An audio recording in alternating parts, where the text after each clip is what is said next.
こんにちは、トバログです。久しぶりにね、こうやってカメラに向かって喋ってるんですけども、今日はね、ちょっと2023年上半期の買ってよかったガジェット、ベストバイっていうか、なんか買ってよかったものみたいなのを紹介していこうと思います。今年はね、前半はオーストラリアにいたりして、そこまでね、買い物はしてなかったんですけど、自分にとってね、やっぱ結構変化の大きかった年というか、なんかね、持ち物の最適化みたいなのをすごいね、いろいろ考えながら、走ってきたこの上半期っていう感じですね。というわけで、ベストバイトップ10みたいな感じではないんだけど、ちょっとね、やんわりとこれ買ってよかったなみたいなのを紹介して、最後にね、今回のベストバイこれだろみたいなのを紹介していこうと思います。それでは早速いってみましょう。はい、というわけで早速紹介していきたいと思います。まずはね、こちらですね。トバログ、今年30歳になったんですけど、30歳の誕生日の記念として、今回こういう、バング&オルフセンのフラッグシップのね、ヘッドホン H95、ベオプレイ H95 っていうやつですね。っていうのを購入しました。その名前の通りね、このバング&オルフセンが95周年を迎えたタイミングで発売されたヘッドホンなんですけど、この見た目のなんていうんですかね、ミニマルさというか、トバログが本当に好きなこのグレー調と、あとマットな感じのね、艶消し系のシルバーアルミニウムが施されたこのデザインが本当に好きで、これずっと買いたいなと思ってたんですけど、30歳になったタイミングで購入したっていうわけですね。で最近だとやっぱりね、アップルの AirPods Max とかがすごい人気で、街中歩いててもね、よく若者から結構ね、外国人までみんなAirPods Maxをこう首からぶら下げて歩いてたり、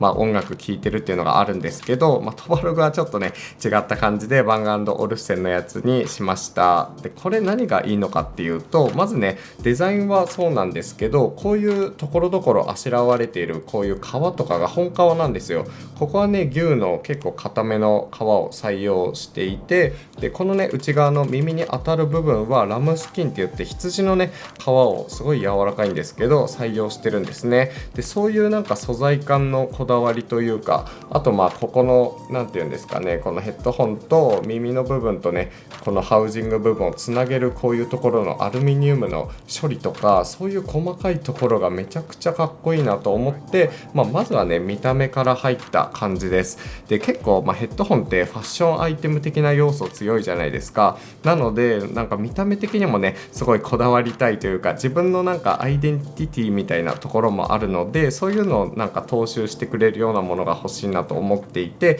いくつかね、候補はあったんですけど、今回バング&オルフセンの H95 にしたっていう感じですね。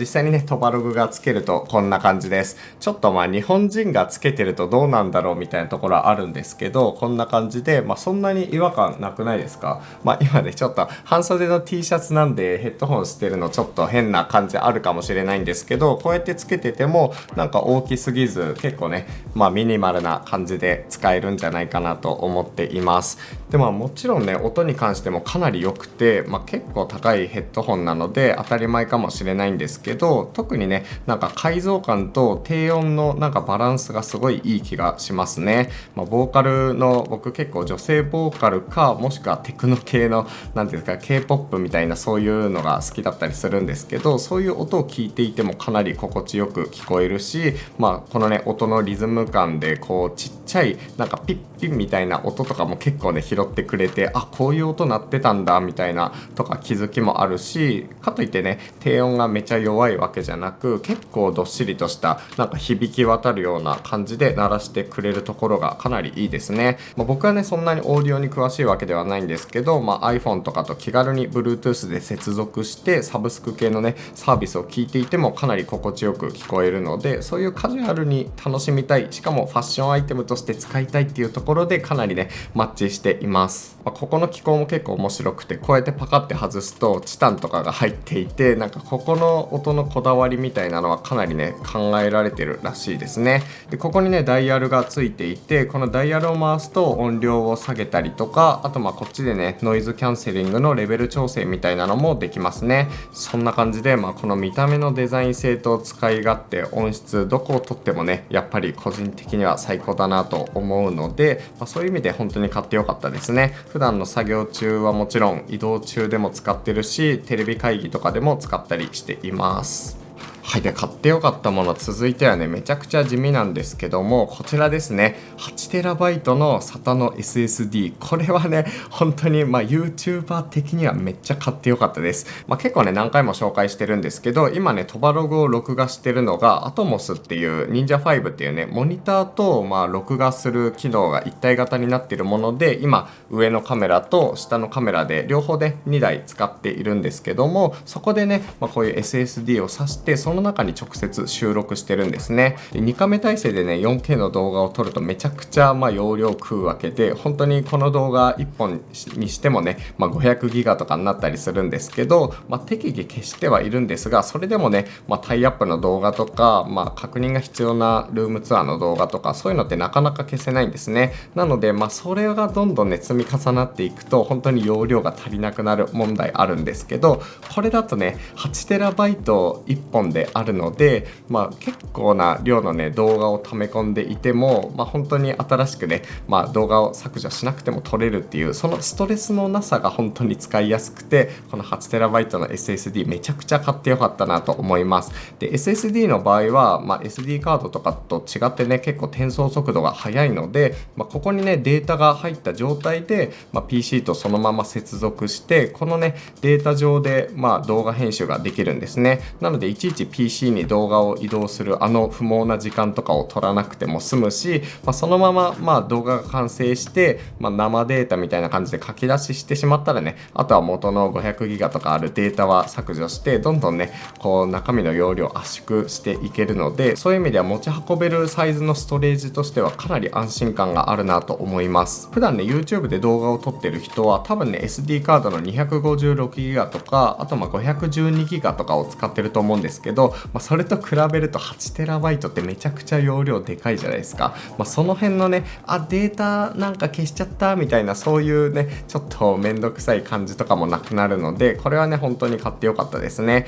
でもともと買って使ってたものがあるんですけど、これはね2代目というか、最近ね Amazon のプライムデーでもともと7万とかだったのが5万円台で購入できたので、今はそのパッケージを見せながら喋ってるって感じです。で個人的な話なんですけど、今年のね後半からオーストラリアに1年ぐらい行くことにしていて、その時にね NAS のデータとかそういうね細かいデータを一旦こっちに全部収納して、でそれで向こうでね、使ったりしようかなと思っているので、そういう用途でもね1台増やしたっていう感じですね。普通のベストバイ動画では出さないようなものではあるんですけど、本当にこれは感動したというか、こんなに容量があるっていいんだなっていうのをね感じたので、今回紹介してみました。YouTuber の人とかにはおすすめですね。はい、続いてはこちらですね。 CIO のモバイルバッテリー兼 AC プラグ付きで充電もできるっていうタイプの、スマートコビープロプラグっていう充電器ですね。やっぱこういうね一体型のやつ1個カバンに忍ばせておくとめちゃくちゃ安心感があるんですね。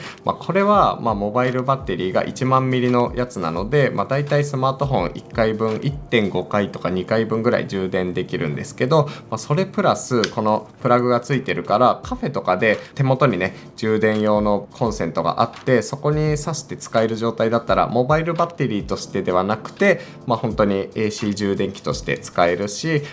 出先でね本当に電車に乗ってる時とかだったらこのプラグを折りたたんでこのまま持ち歩いて、それで充電器にもできるっていう、そこのね 2way の安心感がやっぱりあって、こういうタイプは本当に好きなんです。でその中でもこの CIO のやつはデザイン的にも本当にサラサラなねプラスチック素材でシンプルな形状だし、しかもね1万ミリアンペアアワーっていうめちゃくちゃでかい容量が備わっているので、日常使いとしては本当に最適なんですよね。結構ね不意な飲み会とか、あと台風とかそういう水害みたいなの最近多いと思うんですけど、そういうのでなんか足止めされて、だけどスマートフォンとか使えないってなったら情報収集もめっちゃ大変じゃないですか。でかつモバイルバッテリーっていちいちねこう充電する必要があるので、充電忘れちゃう問題あると思うんですけど、プラグと一体型であれば、充電しながらね、スマートフォン充電しつつこっちも充電できるみたいな、そういうなんか煩わしさがないので、1個ねカバンの中に忍ばせておくとかなり楽なアイテムですね。このサイズ感でねちょっと重さはあるんですけど、スマートフォンだけじゃなくてちょっとしたワイヤレスマイクの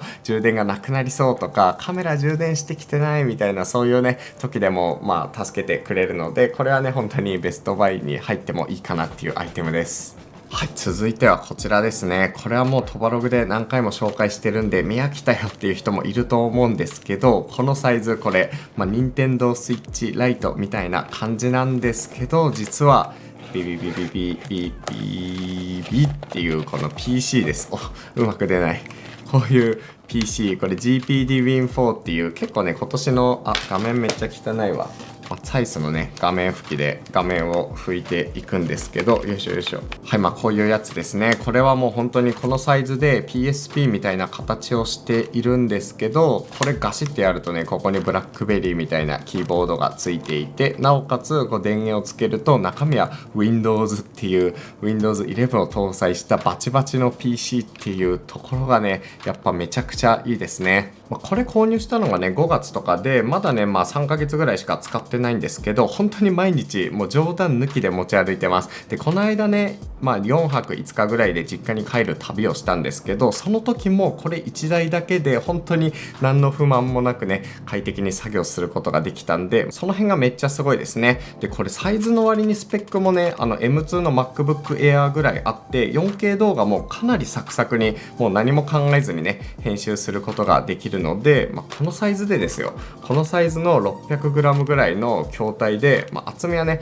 あるんですけど、これでこう手に収めて、じゃあ動画編集するかって言って、こんな風にねサクッとここで開いて、こうやってね動画編集をサクサクこう行えるっていうのがかなりね強いですね。そのぐらいのスペックを搭載してるっていうのがマジですごい。これ第4世代で第1世代から使ってるんですけど、いやここまで来たかっていう嬉しさがありますよね、このサイズで。それをこの任天堂スイッチライト用のケースにバチッと収めて持ち歩くわけです。これすごいわ。このサイズすごくないですか？コートの内ポケットとかに入るサイズ感でこのね動画編集がっつりできるっていう、これがねいいんですよね。でもともとね MacBook Air を使ってたんですけど、 MacBook Air 結構ねフットプリントが大きいので、こういうサイズのこのハーフデイパックみたいなのに入りづらいんですよね。 GPD Win4 はね本当にフットプリントが小さいので、こういうハーフデイパックにこうごそっと入れて、なおかつねいつも使い慣れてるこういうトラックボールとか、あとこういうねキーボードとかですね、こういうのを一緒にガシッと入れて、そのままね持ち運んで作業ができるっていう点がやっぱりね最高ですね。これは MacBook だとできないので、その辺かなりパワフルながらそうやって作業ができるっていう点が魅力の端末です。欠点としてはね、やっぱりこのサイズ感なので画面が小さくて見づらいっていう問題と、あと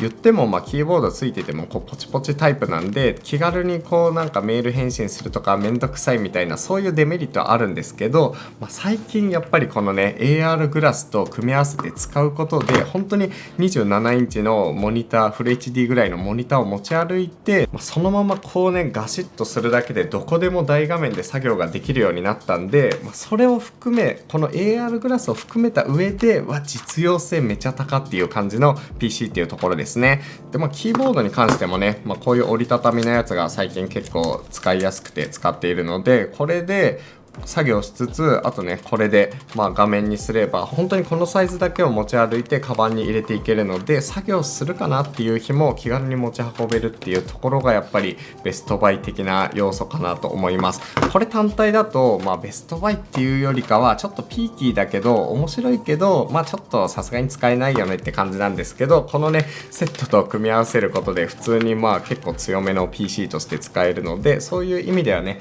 かなり良かった買い物だと思います。今はね新しいモデルが出て、なんか Ryzen 7の7000番台の新しいものが出てるんですけど、今のねこの 6800U っていう CPU でも全然問題なく使えているので、今結構多分安くなってんじゃないかな。その新しいモデルが出たことで今10万円台ぐらいでね購入できると、10万円切るぐらいで購入できると思うんですけど、そういう意味でも気になる人は購入してみてほしいですね。僕のメインの用途は作業なんですけど、そのままねホグワーツレガシーとかモンスターハンターとか重めのゲームもサクサク遊べるので、これはね買ってよかったです。いや本当に今までは PC に合わせてカバンのサイズとか選んでたんですけど、これだと本当にサコッシュサイズから何でもねカバンが使えるので、好きなカバンがあって作業もだけどしたいっていう人にとってもね結構いい感じのチョイスなんじゃないかなと思います。AR グラスはねもう少し余地があって、ちょっとね視力的な解像感がなんかこう足りないなみたいななあったりとか、ずっとつけてるとちょっと重たいし熱くなるなっていうのがあって、ほんと8時間とかつけるのは結構難しいんですけど、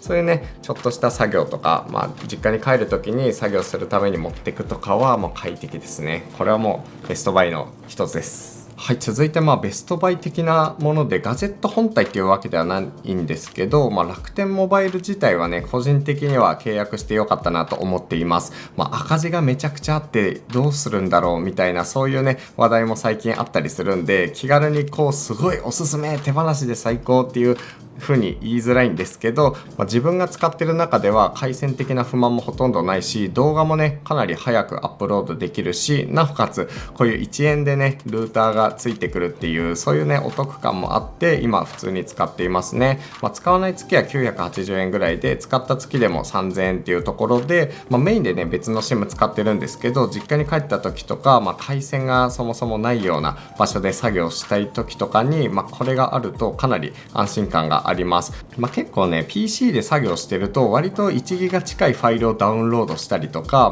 動画もね5ギガとかあるようなものをアップロードしたりするので、普通の回線とかだと一瞬でいわゆるギガを消費してしまうみたいな問題があって、その辺ちょっときついなとかあったんですけど、楽天 SIM だとその辺のねデータ制限とかがないから、結構ねそういう作業用の、サブ SIM としてすごい使いやすいですね。メイン SIM としては多分ね不安定なところがあったりとか、電波が届かないみたいな、そういう問題が抱えてたりすると思うんですけど、さっき紹介した GPD-Win4 とかも SIM カードが刺さるんですけど、こっち側にね SIM を挿してそのままシームレスに外で作業するとか、いろいろなデバイス、家族の iPad とかそういうのもねつないで接続して使いたいっていう時だったら、このルーターを持ち歩いてこれを充電しながら使うとか、その自宅の回線とモバイルの回線のちょうどいい部分をねちゃんと取ってくれてるなっていう気がして、そういう意味ではやっぱりね遅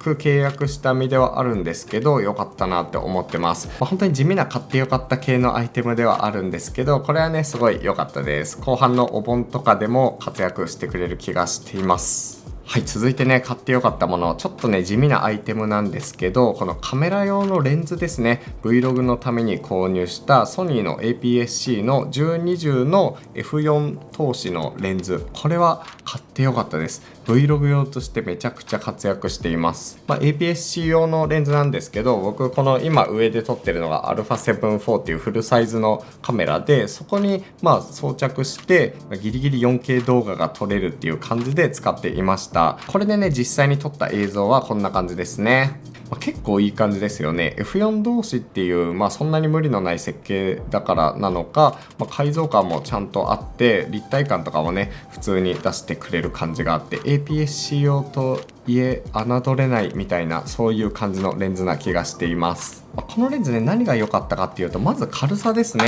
よいしょ、軽いんですよめっちゃ。フルサイズのレンズとかだと 800g とか 1kg とかねしてくるものも多いんですけど、今レンズフィルターつけた状態でなんと 197g、 iPhone 14 Pro Max ぐらいの重さかな、スマホぐらいの重さでこの物理的なレンズが使えるっていうのがやっぱり魅力的で、α7-4 もねそんなに重くないので、気軽に持ち歩いていつでもVlog 去って撮りたいみたいな時とかに、この軽さと、あと